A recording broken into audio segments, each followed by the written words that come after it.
In today's video, I'm going to teach you how to add an email address to your contact list in Gmail. This process is essential for keeping your contacts organized and ensuring you can easily reach the people you communicate with most often.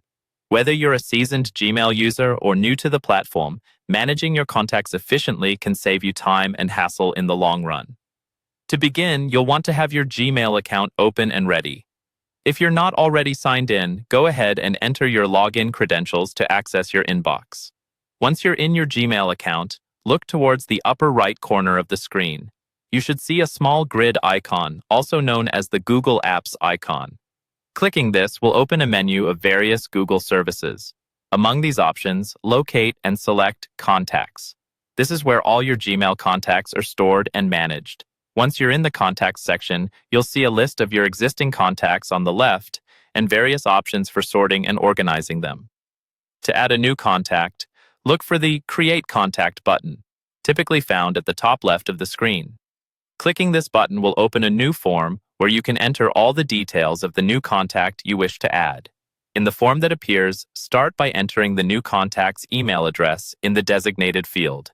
It's crucial to double-check this information to avoid any typos, which could lead to miscommunication later. After entering the email address, you can fill in additional information like the contact's name, phone number, and even a note, which can be helpful for future reference, particularly if it's someone you don't contact frequently. Once you've filled in all the necessary details, double-check the information you've entered to ensure there are no errors.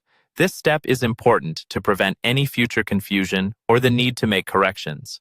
When you're satisfied with the information, look for the Save button, usually located at the bottom or top right corner of the form, and click it to add the contact to your list.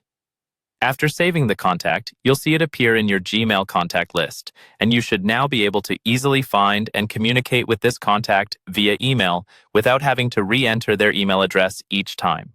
And that's it. You have successfully added a new email address to your Gmail contact list. This small but significant tip is a great way to enhance your email communications, keeping your contacts organized and easily accessible. If you found this guide helpful, make sure to like and subscribe for more tutorials like this one. Thank you for watching, and happy emailing.